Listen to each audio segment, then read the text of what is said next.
Today I'm talking about 10 lies you've been told about confidence and what actually makes a confident person. I don't claim to be the most confident person on the planet, for sure not. It's gotten better over time, and I just want to share what has worked out for me in hopes that it will do the same for you. A little backstory on me. I used to be a really confident kid. When there was an opportunity to showcase myself or to speak up for my friends, I would do it and I wouldn't even think about it. Then I went to school and from there it just plummeted. I don't know exactly what happened, but there's other factors around us that we sometimes just don't believe in ourselves anymore. We think we're not worthy to take up the space. I get to this in a little bit where we're thinking confidence equals arrogance, so you don't want to come off as arrogant. And so I was hiding away in my shell. And if you didn't know, I used to be a dancer. I still dance to this day and I'm still teaching, but I'm not as active in the dance scene anymore, meaning I'm not currently doing any auditions. Dancing really gave me a confidence boost in the sense of, oh, I think I'm kind of good at this. But when it came to auditions, that's when I really started to feel the lack of my confidence. Also from comparing yourself to others, of course, but I wanted to find a way to build it back up. I wanted to become a more confident version of myself. And while that takes time, I came across a lot of different sayings, a lot of suggestions from other people, my dance instructors. Sometimes I was just believing it, whatever somebody told me. I was like, oh, they're a confident person. I should trust their judgment. You see other people being confident, you're trying to match what they're doing. And over the years, I just figured out a way for myself how I can feel more confident, and I want to share that with you, and I hope it helps you in some way. Let's get into the 10 lies you've been told about confidence. The first one is you have to act confident to feel confident. If you watch any of my other confidence videos, you know that I am not a big fan of the fake it till you make it. You just pretend to be the confident version of yourself and that eventually gets there. Take it with a grain of salt. If it works for you, keep doing what you're doing.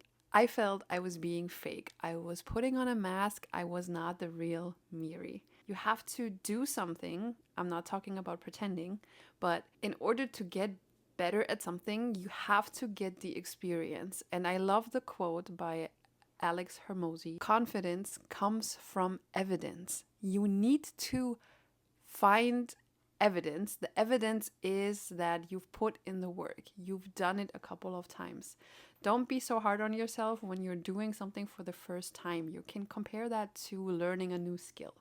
So, actually, today, super brand new, today I took my very first skateboard lesson. I am 36 years old. I've never in my life been on a skateboard, but it was something that I wanted to try out. So, of course, right now, I don't feel confident on the skateboard. I have to hold my instructor's hand and they help me to get on or off the board safely. I'm not just going there and putting my feet there and thinking what I'm doing. I need the experience to build the confidence. It might take a couple of months, it might take years, who knows. But I need to take the steps in order to build the confidence over time. You need more evidence. Once you collected the evidence, go back to the skateboard example. You've taken a couple of classes and you feel like the basics, getting on and off the board, you can do it by yourself. This is an evidence, ding ding, that you've accomplished something. You don't need help with that anymore. That builds the confidence to take the next step. Build the evidence first. The confidence comes as a result of the evidence. What does this look like in a day-to-day scenario? Taking small actions towards your goals and dreams. If you want to become a public speaker, you're not going to start by going in front of millions of people. Maybe you start with a couple of people in your household. Maybe you're open up to friends. Maybe then you're going to do a stand-up comedy show. Whatever it may be, you need to start small and keep the promises to yourself. What helps me a lot is taking a journal and writing down what the end goal is, and then breaking it into parts where I know, okay, this is where I'm starting, And I'm kind of building up on that. So it starts with something easy, it gets a little bit harder every single time. And you just check mark it. So every check mark you put on your journal and the task that you've accomplished is a piece of evidence. The second lie is people who are confident never doubt themselves. Doubting is such a human trait. Everybody experiences it. And even if you think of this confident person as the end goal, there is no end goal. There's going to be certain topics, as I mentioned earlier, where you feel confident enough. If you have a specific passion that you've been doing for the longest time, if you've been cooking all your life, a lot of evidence, aka confidence, in the skill of cooking. But maybe something else you don't have as much evidence, so you don't have enough confidence for that one. Confidence is not an end goal. It's gonna vary depending on the topic, what it is about. Confidence is choosing to do the thing anyway, besides the doubt, besides the fear, with being aware that we're not gonna be 100% certain all of the time. Number 3, confident people are loud. To be honest, I was believing this for a while when I was in my teenage years and I saw confident people. I always thought it was the loudest people in the room. And the older I get, the more experience I have. I think it's the other way around. I think people who are very loud to pretend to be confident might be acting, might be fake it till you make it. Of course, there's people naturally having a louder voice. I'm not talking about that, but you know that kind of fake, I need attention loudness. For the longest time, I believe that's true. True confidence is not about volume, it's about presence, it's about clarity and self trust. I think that's a big one. Whether you speak in a soft voice or a bold voice, confident people never fail. Failure is part of life and it's also part of being confident. Failure teaches you that you can survive setbacks. You need to try it again from a different angle. You need to have more resources. Being afraid of failure is another very human trait. We don't want to fail. You don't want to feel like you're making a mistake, like you're a failure. You're not. You're learning, you're growing. So instead of seeing it as, oh my God, I was failing at this, I didn't do that right. Instead of saying, I failed at something, say to yourself, this moment taught me something. See it as the teacher. The failure is the teacher in that moment. What can you learn from this going forward? Number 5, confidence comes from success. While success definitely can help, the consistency and resilience to something makes you more confident if you failed before. If everything was handed to you on a golden platter, you wouldn't feel confident. Confident people are also confident because they've been through it. They have done the work to get there. They have failed, they have taken the steps, and now they succeeded. So yes, success helps. Confidence is built in the process, not just the wins. Number 6, if you're insecure, you can be confident. Confidence and insecurity can coexist. It's going to vary widely on the type of confidence, the type of topic we're talking about when it comes to your confidence.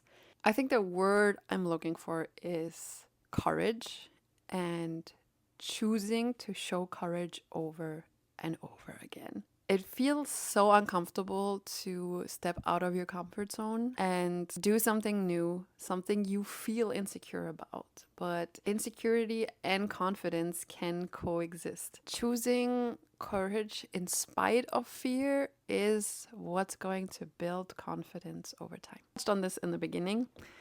Confidence equals arrogance. I think that can't be further from the truth. Real confidence doesn't feel arrogant. You can tell if a person is being arrogant or really clearly confident in themselves. The word I want to come back to is self-trust again, because I think confidence comes from self-trust, comes from that knowing that no matter what I'm doing, no matter what I'm saying, I still have me to come back to. I don't need to be rude or be better than anybody, because that's what arrogance is. Arrogance says, look at me, I'm better than you, I'm doing more than you, you should do more to be on my level. But confidence just exists. A better way to describe it is confidence feels calm to me. It's not that show off, it's not I'm better than you, I did more than you. It's just existing. It's calm, collected, and just there. Arrogance wants to be seen so badly. Confident people are okay if they're just by themselves. They have themselves to come back to. They're deeply rooted in their self trust. Arrogance feels defensive almost, and confidence feels secure. One of them demands attention, and one of them doesn't need it. Line number 8. Once you're confident, you're set for life. I just have to get to the point of being that confident person. I mentioned this before, there's no end goal in being confident. There's always going to be somebody maybe more confident, but it's not a competition to be more confident than another person. Confidence is like a muscle. If you use it regularly, it will grow. If you don't, then it's just going to get stagnant. It's going to feel hard if you are not working out that muscle for a while. Keep showing up, keep being brave, keep having courage. That is the muscle that you need to build confidence over time. I think the next one people know, but I want to mention it anyway. Confident people are born that way. Confidence is not in your DNA.